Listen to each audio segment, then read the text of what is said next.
Je suis vraiment très heureux, très honoré de cet échange avec vous, Billy Wapato, sur ce concept de manger bien. Comment est-ce que vous dites Ah, manger bien? alors, dans ma langue, c'est Tchéchen. Tchéchen. La Hmm. langue Tiens, qui était choisie, c'est India Pointi. India Pointi. India Poetic. Oui. Manger bien. D'accord.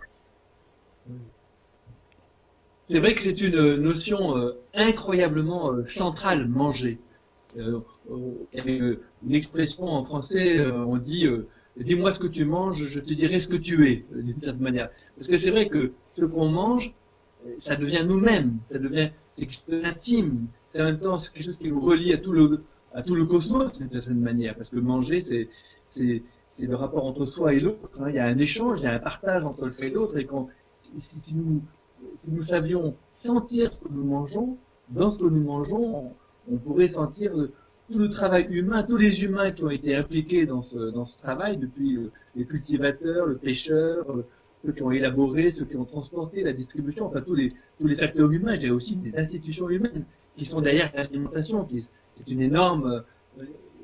un énorme système, si je peux dire. Mais bien sûr, il y a aussi tout le cosmos, c'est-à-dire la chaîne de tous les vivants, les végétaux, les animaux, etc. Donc, c'est immense comme perception qu'il y a autour du manger, c'est-à-dire être soi en étant en lien avec le monde entier, finalement. Le Kanak que je suis dira dis-moi ton nom et je dirai qui tu es. Dans le Mm. sens, autour de la natte, quand on partage le repas, c'est une invitation d'abord dans la civilisation kanak à créer un espace où des hommes et des femmes se rencontrent. Dans cette rencontre, il me semble que la langue française est un peu faible par rapport à une notion qu'on retrouve dans toutes les langues kanak, qui est un élément neutre, un mot neutre qu'on appelle le at dans la langue djehou, qui a la même racine que le savoir, qui est utilisé dans la langue adjie kamo, l'humain. Et là, on ne parle pas du genre, Ah oui, on parle de l'humain. Le genre, il vient beaucoup plus tard dans le développement de l'humain. d'accord. Mais les enfants, ce sont des humains. Et il me semble que c'est un élément central parce que le manger va tourner autour de cet humain, comme vous le dites assez bien tout à l'heure, qui a rapport avec d'autres hommes. C'est Kant qui dit il n'est pas bon de manger seul, et surtout pour les philosophes. C'est très mauvais de manger seul. Et pour dire qu'un quand on appelle à cet espace, on convoque l'humain, mais l'humain, il vient avec ses compétences, avec ses C'est ça. produits. Parce qu'ici, quand on appelle à manger, on ne va pas au magasin. Maintenant, si, avec la rencontre des civilisations. Mais on va dans son champ. On va faire la récolte quelques heures avant, normalement, de le préparer. On va chercher ce que la terre nous donne pour le moment de la rencontre, qui n'est pas forcément celui de demain, ou d'après-demain, ou d'hier, ou d'avant-hier. Et là, nous sommes effectivement dans un rapport cosmique entre l'humain et les autres vivants dont il en a besoin et dont il a un rapport dans sa vie. Mm. Ouais. Mais vous voyez, Lily, moi-même, quand j'étais enfant, dans les années 50, en Ardèche, hein, c'est un petit pays montagneux de la métropole, euh, c'était exactement pareil. C'est-à-dire, en fait, ce que nous mangions, c'était des produits absolument qui avaient été cultivés à quelques centaines ou quelques kilomètres, quelques centaines de mètres ou quelques kilomètres de là. On ne sortait pas, je dirais, du proche. La civilisation, d'une certaine manière, aujourd'hui, elle est un peu, on confond la civilisation et la mondialisation, d'une certaine manière, qui est l'accélération massive des échanges à l'échelle planétaire. Et cette mondialisation, peut-être qu'elle nous fait oublier l'importance des cultures. Et il me semble que les manières de manger sont, d'ailleurs, comme vous le dites, des manières d'être, des manières de vivre, des manières d'être ensemble, c'est-à-dire des manières d'habiter le monde ensemble. C'est vraiment le cœur de nos cultures. Et comme le disait l'anthropologue Claude Lévi-Strauss, il y a autant de cuisine qu'il y a de langues, et que il y a l'humanité, bien sûr, il y a des humanités. Et d'ailleurs, même en métropole, il y a plein de manières de manger, de cultures culinaires différentes. En Europe, c'est incroyable la diversité. Et c'est ça qui est menacé aujourd'hui par la mondialisation. Et je pense qu'en ce sens-là, ce qui fait le fond de cette culture kanak dont vous parliez à l'instant, le Dokamo, l'idée de comment faire d'un vivant un humain, un vivant différencié au sens qui par la communauté, par je dirais le rituel communautaire du partage et de l'élaboration de la nourriture, le gounia ou autre chose, eh bien, soit humanisé. Et là, on voit qu'il y a un énorme problème, c'est comme ça que je le perçois, vous me direz ce que vous en pensez, c'est que la mondialisation libérale, et je dirais la culture française, un peu républicaine, est très intolérante aux communautés, alors que les cultures ne sont pas portées par des individus tout seuls, détachés de tout. Les cultures sont portées par des communautés, par des liens, par des manières de cohabiter en quelque sorte, par ces communautés. Et c'est là qu'aujourd'hui, ces cultures sont menacées d'une certaine manière. Qu'est-ce que vous en pensez? Effectivement, nous sommes au cœur de la problématique posée actuellement dans ce rapport entre la civilisation qui a fait traverser le temps, qui fait que vous et moi, nous sommes en train de discuter aujourd'hui. C'est qu'il y a une civilisation qui nous a portés. Et cette civilisation, ce sont des discussions, des choix, des consensus, certainement des conflits qui les ont élaborés pour nous dire, pour faire société ou pour faire en sorte que la vie s'exprime d'une façon forte pour vous et pour moi, il faudrait le vivre de cette façon-là. Et il me semble que, je suis tout à fait d'accord avec vous quand vous disiez tout à l'heure, on a confondu civilisation et globalisation. Parce que la globalisation apporte de la vitesse, apporte de la monoculture, mais d'une façon multipliée, démultipliée d'une façon puissante qui donne de la vitesse et qui fait que notre respiration sociétale est plus ou moins mise en danger. En réfléchissant sur ce problème par rapport à la Calédonie, pour donner aussi ce rapport à l'histoire, parce que derrière, c'est aussi l'histoire que nous recevons, mais que nous construisons dans nos choix. Et là, on est en plein dans se dire qu'est-ce qu'on fait aujourd'hui de cette problématique qu'on rencontre et qu'on voit au travers de l'obésité, au travers des problèmes de diabète, au travers de la malbouffe, etc. Ça demande à ce qu'on fasse normalement des choix. Mais il ne faut pas oublier que la venue de Lénard, Maurice Lénard sur Doneva, à la demande des Natakanak, ce n'était pas la mission de Société de Mission de Paris qui l'avait envoyé ici, c'est à la demande des Natakanak qui étaient sur la Grande Terre. Il me semble que nous nous retrouvons de nouveau sur une même période difficile par rapport à ce rapport. Si nous ne faisons pas attention ici à Calédonie, on va se retrouver de nouveau dans une situation d'impuissance à trouver des solutions face à la problématique auquel on a affaire, qui s'est aussi démultipliée par les problèmes des addictions technologiques, numériques, dont on va certainement parler, mais c'est quelque chose aussi d'assez difficile, qui a ses effets bénéfiques. La preuve, c'est que nous sommes en train de l'utiliser, mais aussi par rapport à des addictions qui commencent à menacer les enfants ici à Calédonie. Oui, tout à fait. Tout à fait. Moi, en fait, je voudrais faire le lien entre cette dialectique de la culture, on va dire, hein, et la situation qui est la nôtre d'être des omnivores. Parce que finalement, nous sommes des omnivores. Les herbivores, ils sont capables, par exemple, de tirer toute leur nourriture juste d'une herbe, d'une sorte d'herbe, par exemple. Nous avons besoin, constitutivement, en quelque sorte, nous avons besoin de diversité alimentaire. Et c'est important parce que c'est ça qui a obligé les humains à sans cesse inventer, innover, explorer, essayer, goûter des nouvelles choses, en quelque sorte. Hein. Et donc, du coup, s'adapter et se diversifier selon les différents écosystèmes dans lesquels nous sommes rentrés. Et donc ça détermine ce qu'on appelle la néophilie. On aime le nouveau. Hein, parce que nous sommes des omnivores, nous aimons le nouveau.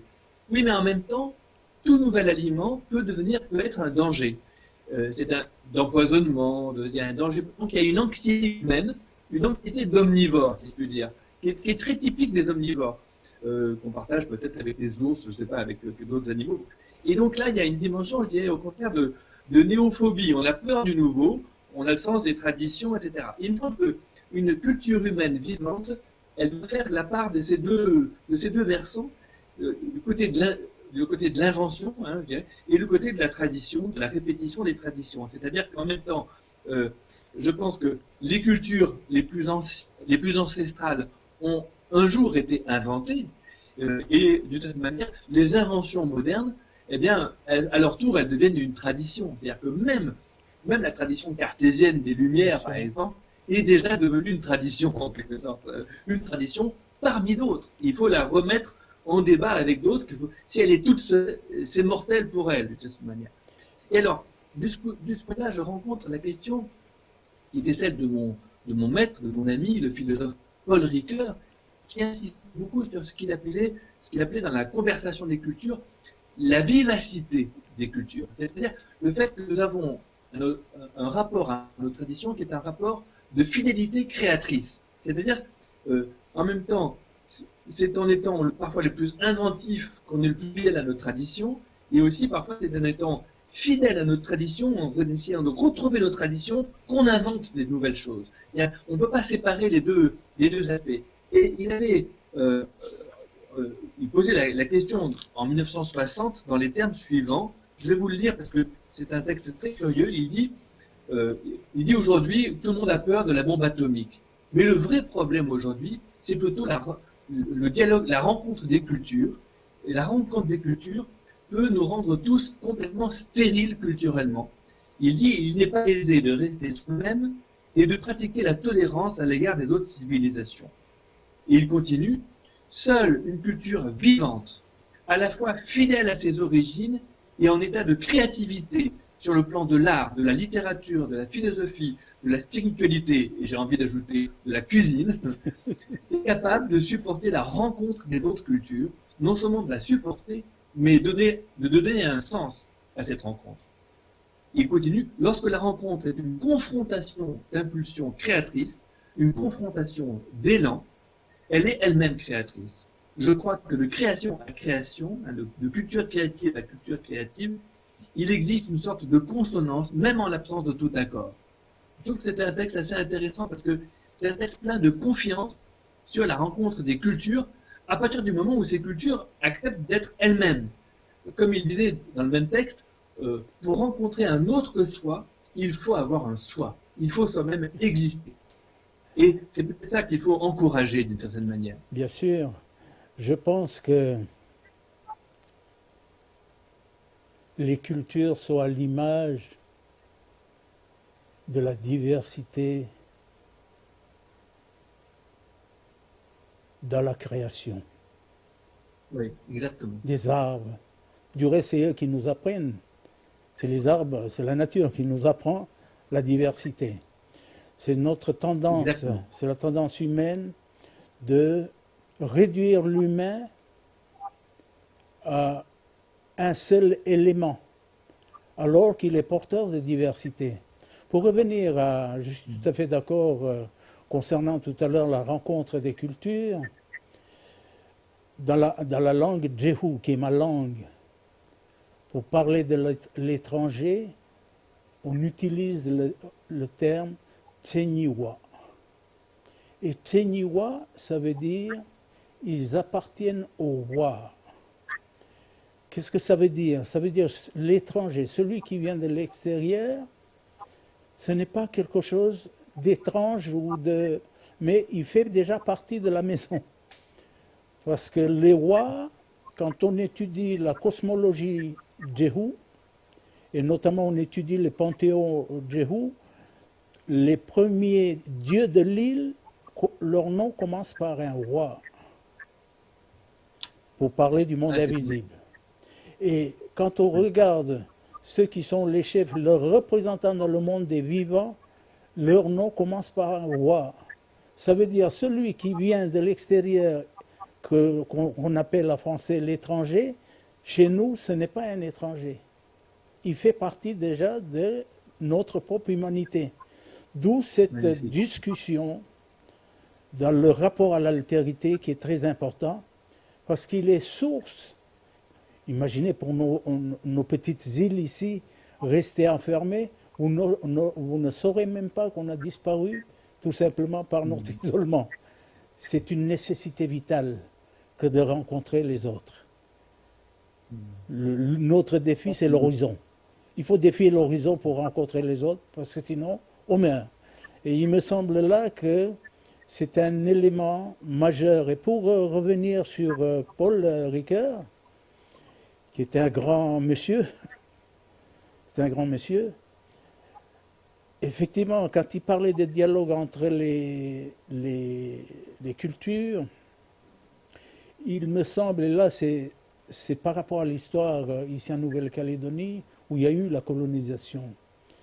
J'emprunterais plutôt, tout en étant d'accord avec lui, mais pour aller un peu plus fortement par rapport à l'histoire que nous avons héritée, j'emprunterai la parole de Ramon Panikar, que vous connaissez certainement, ce théologien métis hindou et espagnol que j'ai rencontré à Barcelone. Il disait, d'abord, le dialogue est inévitable.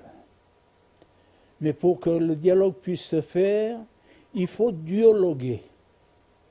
Dans le sens où là où il y a eu des rapports de soumission ou d'oppression, etc., il faut une transformation de ceux qui dialoguent pour que l'un et l'autre comprennent que nous ne pouvons dialoguer qu'en pleine dignité l'un et l'autre. Il faut reconnaître l'autre dans sa pleine dignité pour pouvoir dialoguer et bénéficier de ce dialogue pour raisonner dans ce que nous faisons les uns et les autres. Parce que, comme on le disait tout à l'heure, et je suis tout à fait devant le maître, Paul Ricoeur, quand il parle de dialogue comme quelque chose qui organise et fait éclater la vie devant nous, c'est quelque chose d'extraordinaire.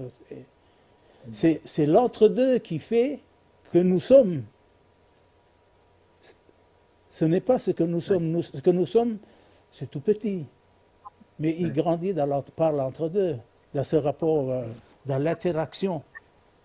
Le produit de ce que nous vivons est le résultat de cette interaction qui met en communication les uns et les autres et qui fait éclater la vie et qu'on respire l'un et l'autre de la même manière et à fonction de ses propres besoins. Et il me semble là, c'est quelque chose d'assez fort. Mais pour nous, ça passe par le dialogue, une exigence de transformation, d'émancipation, dans des contextes tels que nous avons connus, pour pouvoir bénéficier profondément de cette humanité que nous avons les uns et les autres et que nous partageons. Ouais, je reviens à notre sujet. Et c'est vrai qu'on a une conception parfois du manger beaucoup trop utilitaire, rationnelle, technique, d'une certaine manière techniciste, et on manque la dimension imaginaire, la dimension symbolique. Symbolique. mythique. Oui. Voilà.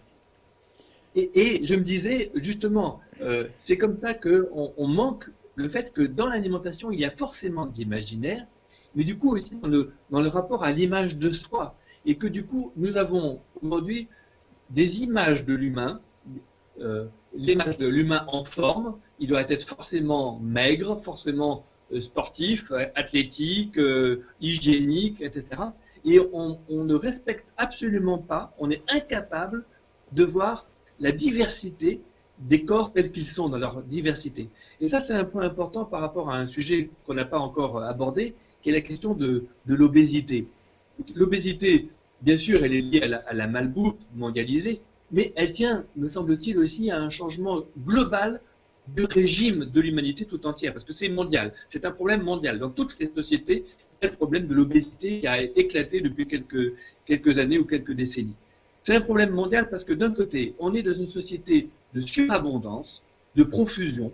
Il n'y a plus comme autrefois les disettes, les pénuries, alors que nos corps sont faits pour stocker entre les périodes de disette et les périodes d'abondance, justement, parce qu'il y a des saisons différentes. Il y a ouais. Et donc, aujourd'hui, on est tout le temps dans l'abondance, dans la surabondance, d'un côté. Et de l'autre côté, on est une société mécanisée, c'est-à-dire on ne fait plus d'efforts, il y a des voitures, il y a la télé, etc. On est tous des consommateurs. Et du coup, ben, il n'y a plus besoin de jambes. Comme dans le film Wall-E, on n'est plus que des estomacs qui mangeons, on ne bouge plus, on ne marche plus. Donc, il va falloir trouver quand même à casser cette espèce de régime monstrueux dans lequel l'humanité s'est enfermée. Et d'une part, il faut bien sûr remettre de la marche, retrouver nos jambes, les intégrer à nos habitudes ordinaires, hein, pas aller faire du sport en plus, etc.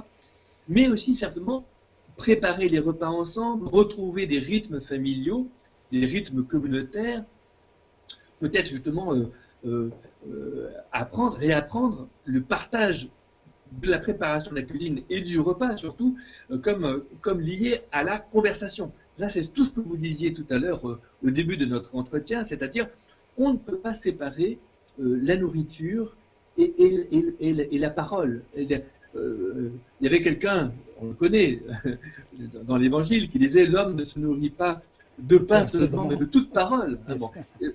On ne se nourrit pas, on a besoin, l'oralité, le plaisir oral, c'est aussi le plaisir de la parole. On a besoin de se nourrir de parole, et ne serait-ce que pour les bébés. Si chaque fois qu'ils pleurent, on leur met le biberon dans la bouche, on les fait taire de cette manière. Non, ils ont d'abord besoin de parler eux aussi. Et donc il faut qu'on retrouve le plaisir de la conversation, simplement de la parole, au milieu des aliments, au milieu du manger. Ça fait partie du même plaisir oral, si je peux dire. Bien sûr. Il y a nous sommes réinterrogés dans notre rapport à notre corps, dans notre rapport à la nature, dans notre rapport à la terre, dans notre rapport à notre rythme respiratoire, dans notre rapport à la parole qui nous construit. J'ai découvert ça avec les Indiens en Amérique latine dans une mission sur le nord de l'Argentine, chez les Toba. Ils écrivent dans les écritures « Ne tuez pas l'oiseau » parce qu'en chantant le matin, ils vous disent que vous êtes encore vivant. Ce rapport à la parole est essentiel. Le rythme donné par la mondialisation, l'accélération de la vitesse des activités, le martèlement de ces activités qui nous robotisent, il me semble que c'est un problème d'ordre politique très important. Redonner à l'humain sa capacité à être humain, tout simplement. Et ça passe par la discussion, ça passe par la préparation des repas, ça passe par le choix de ce qu'on va manger. Je suis assez étonné quand normalement les mamans préparent à la maison, quand maman prépare à manger, elle nous demande d'abord le matin comment vous vous sentez le matin. Parce que le repas sera préparé en fonction de la santé de ceux qui mangent. D'une part, parce qu'on sait que quand on mange, on va accéder à la compétence, ne serait-ce à la compétence de cuisiner. On ne mange pas sans préparer à manger. Exactement. Et peut-être c'est cette partie de dire il est plus facile que j'aille chercher au magasin plutôt que de préparer à manger qu'il faut redonner à l'humain de telle manière à ce qu'il vit son rythme et en même temps aussi son rapport à ses nourritures. On signalait tout à l'heure ce rapport à la nouveauté, à la création. Mais la création, c'est le regard de l'autre qui fait l'étonnement philosophique. Exactement. Sinon, on ne fait pas de la philosophie. Et donc, il me semble là que le repas, il faut lui redonner normalement la place importante qu'il a. Il est évident que, par exemple, chez nous, quand on dit ben, on va manger ensemble, il n'y a point dit. Quand on va manger ensemble, c'est une convocation de ce que soi a produit et en même temps ce que la nature lui a donné et la terre à ce moment de la période de... Tu n'as pas autre chose que ça. Par contre, c'est tes compétences qui vont normalement leur donner plus de saveur, plus de force, plus de qualité et en même temps le simple fait de mettre dans un bougnat un troca avec cette saveur salée, un peu piquée, mais Ouais. les vieux commencent à discuter. Ceux qui ne peuvent plus se déplacer, ils vont faire la transmission des lieux où il faut aller les chercher les trocas, les lieux où il faut aller chercher le poisson. Et là, nous sommes dans la transmission intergénérationnelle qu'on n'arrive plus actuellement ou difficilement à le faire si on ne fait pas attention. Parce que maman est occupée, papa est occupé, les enfants sont à l'école, ils mangent des repas dont ils ne savent pas qui a préparé, et en même temps, ils ne savent même pas ce qu'ils mangent, mais en tout cas, on leur dit de manger. Ça pose énormément de problèmes. Comment Ouais. l'humain C'est ça la actuel, question. comment l'humain actuel peut se sentir humain dans ses rapports à la vie et dans son rapport au cosmos et dans son rapport à l'altérité ou à ce qui l'environne pour pouvoir faire son choix. La fabrication de la C'est ça, culture. ouais, c'est ça la question, c'est comment transformer l'angoisse alimentaire, les peurs alimentaires, parce qu'il y a Si, aujourd'hui si, beaucoup de peurs, si.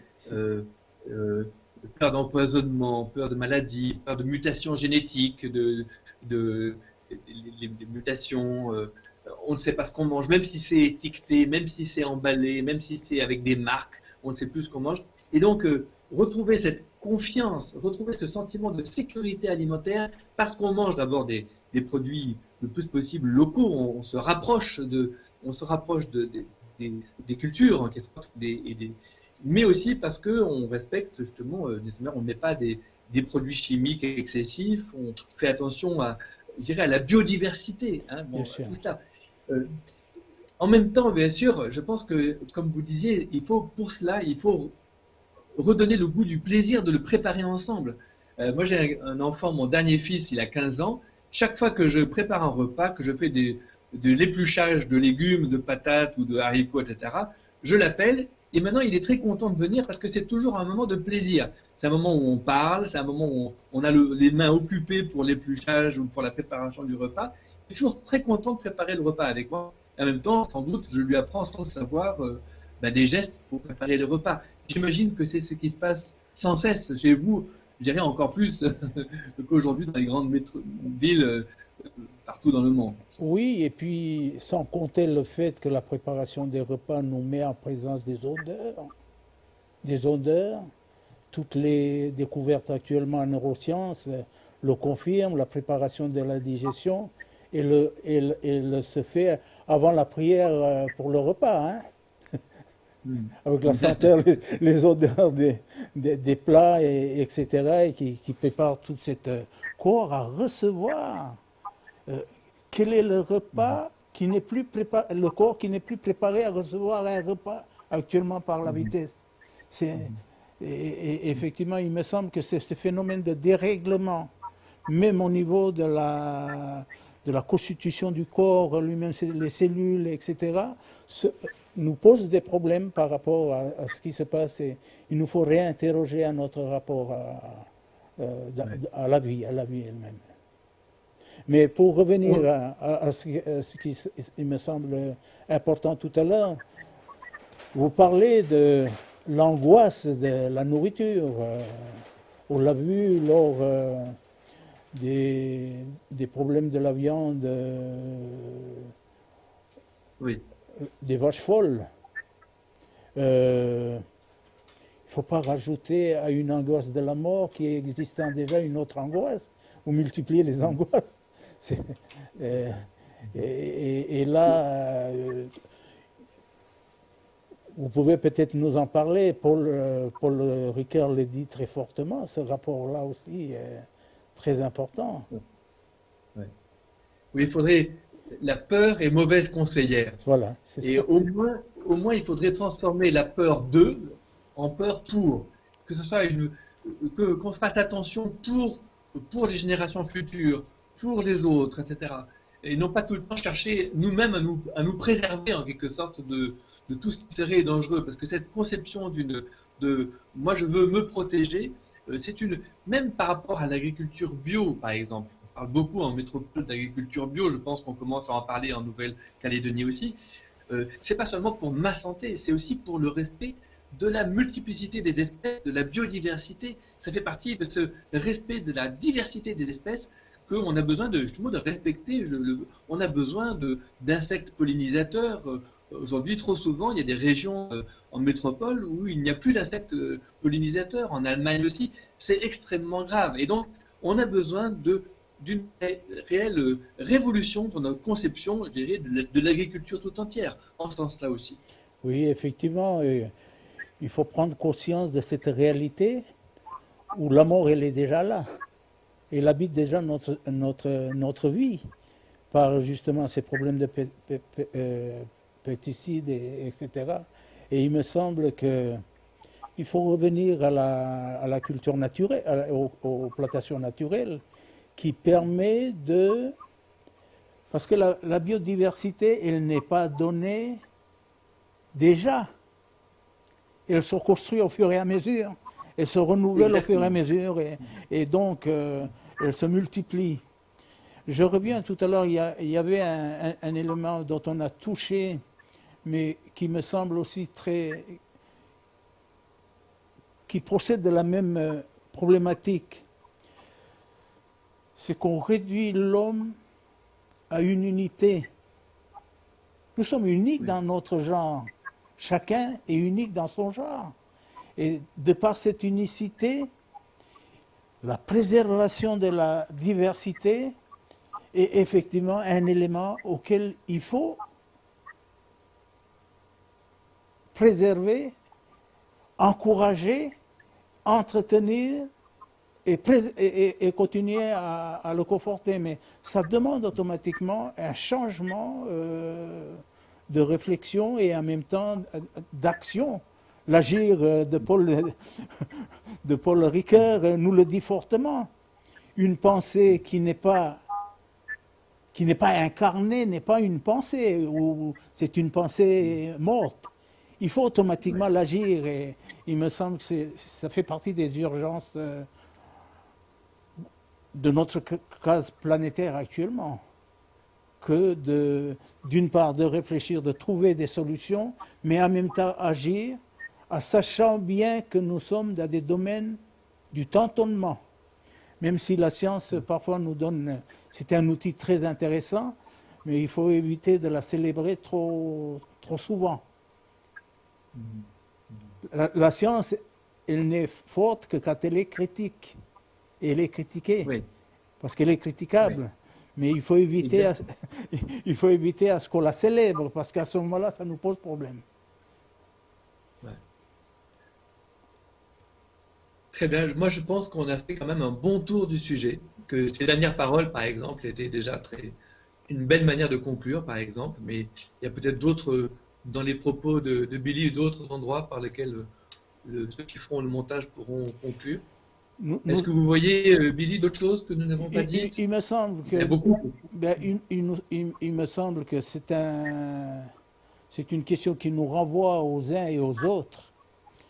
La, la problématique éthique de la fabrication de l'aliment, Oui, sa transformation, éviter ces problèmes addictifs par rapport au sucre, au sel, etc., à la graisse, etc. Il me semble que c'est un élément majeur quand on est dans le rapport à l'agroalimentaire aussi. Parce que ici en ville, quand on vit en ville, on ne voit pas forcément dans sa plantation qui est réduit à 10 arts avec la maison. Donc ça veut dire automatiquement que l'homme est rappelé dans sa responsabilité ouais. face à des pratiques que nous avons héritées, c'est bien, mais il faut normalement l'avancer. Et je fais le lien avec la notion de Jokamo. Jokamo, dans la culture kanak, quand après ta naissance, c'est-à-dire tu fais irruption dans le monde visible, du monde invisible, par ta naissance,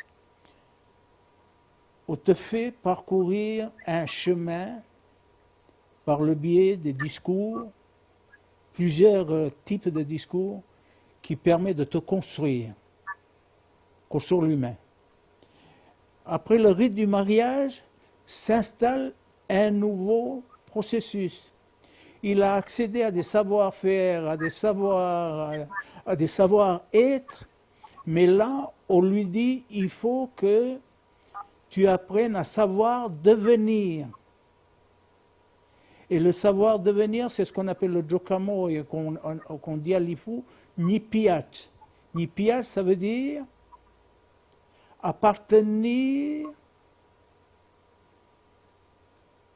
à plus d'humanité. Donc, comment nous, dans notre vie, dans les choix que nous faisons, dans différents domaines, on fait en sorte de telle manière à ce que cette humanité, quand nous faisons, respecte la dignité des autres et en même temps nous grandit en humanité pour aller de plus en plus vers cet homme qu'on dit émancipé, mais l'homme accompli dans son parcours.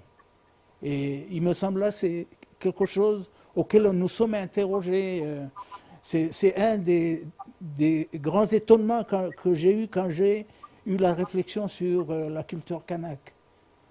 C'est-à-dire qu'en fin de compte, contrairement à ce qu'on dit que nous n'avons pas de culture ou nous n'avons pas de système éducatif, etc., j'ai découvert à l'intérieur toute une, que j'appellerais une sorte d'échelle ontologique qui amène l'humain à progresser au fur et à mesure jusqu'à aller vers quelque chose qui n'atteindra jamais. Mais qu'il faut, on lui dit, fais ton parcours et va vers telle direction pour que tu sois de plus en plus humain parmi les humains. Et il me semble là, il y a quelque chose qui peut nous aider dans nos choix, dans la vie, etc., dans différents domaines.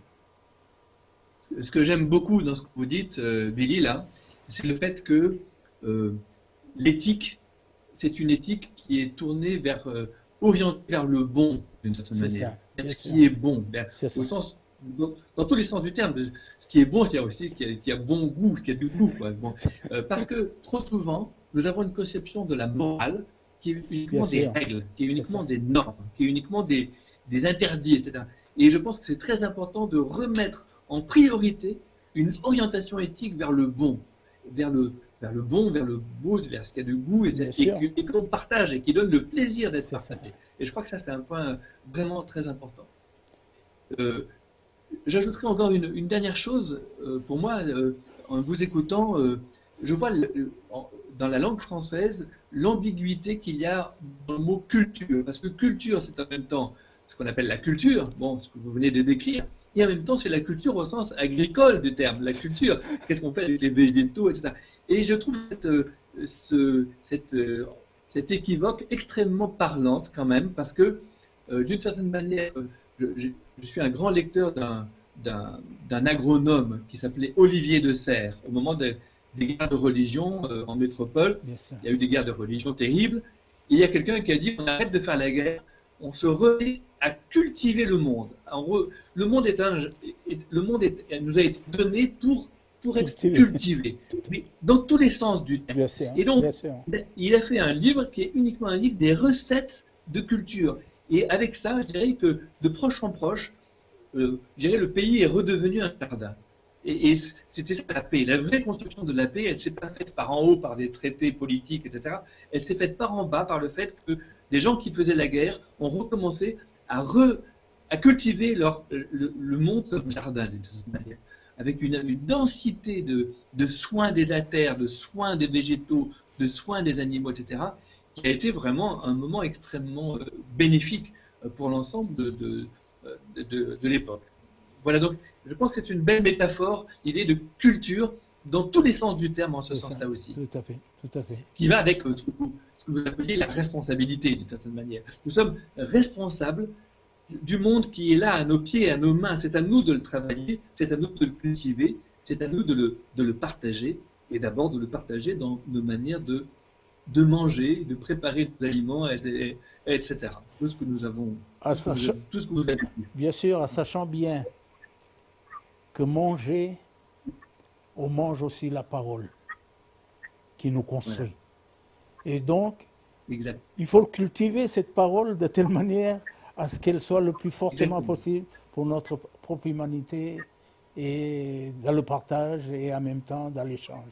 Il me semble que c'est un élément majeur. Exactement. On peut arrêter là-dessus peut-être. Oui. C'est une belle parole pour terminer.